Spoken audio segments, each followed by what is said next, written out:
আপনারা কি কখনো ভেবেছেন কেন একই খাবার বিভিন্ন রান্নার পদ্ধতিতে রান্না করলে স্বাদে ভিন্নতা আসে? আমাদের চ্যানেলে সবাইকে স্বাগত জানাচ্ছি।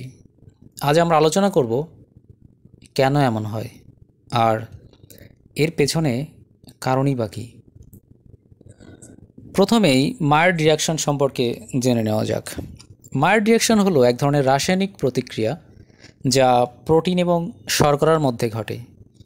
এই প্রতিক্রিয়ায় খাবার ব্রাউন ও বাদামি রং ধারণ করে এবং এক ধরনের মনোমুগ্ধকর সুগন্ধ ও স্বাদ তৈরি হয়। যেমন মাংস ভাজার সময় এর বাইরের স্তরটি ক্রিস্পি এবং সুস্বাদু হয়। আরেকটি প্রক্রিয়া হচ্ছে ক্যারামেলাইজেশন। ক্যারামেলাইজেশন হলো শর্করার উত্তাপে গলে গিয়ে গাঢ় বাদামি রং ধারণ করার প্রক্রিয়া। এই প্রতিক্রিয়ায় খাবার মিষ্টতা বাড়ে এবং গভীর এবং জটিল স্বাদ তৈরি হয়। উদাহরণস্বরূপ, পেঁয়াজ ক্যারামেলাইজ করলে তা মিষ্টি ও সুস্বাদু হয়। ভিডিওটি কন্টিনিউ করার আগে আপনি যদি আমাদের চ্যানেলে নতুন হয়ে থাকেন তাহলে চ্যানেলটি সাবস্ক্রাইব করতে পারেন এবং ভিডিওটি ভালো লাগলে এটি শেয়ার করতে পারেন। খাবারের আরেকটি পদ্ধতি হলো ব্রেজিং।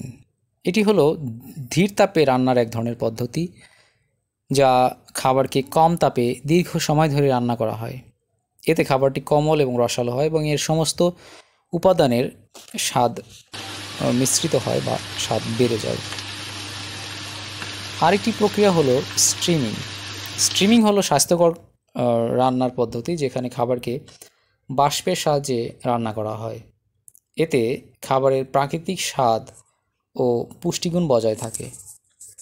উদাহরণস্বরূপ, স্টিম করা শাকসবজি তাজা এবং মৃদু স্বাদযুক্ত হয়।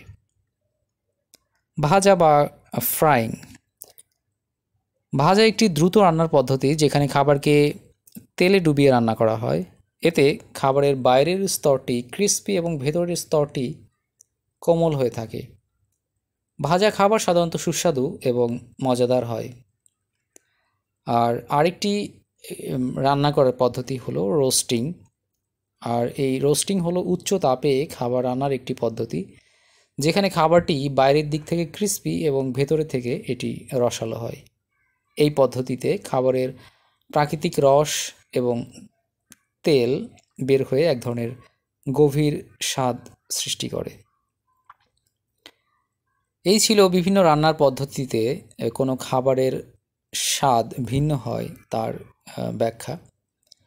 আশা করি আপনাদের এই ভিডিওটি ভালো লেগেছে এবং নতুন কিছু শিখতে পেরেছেন।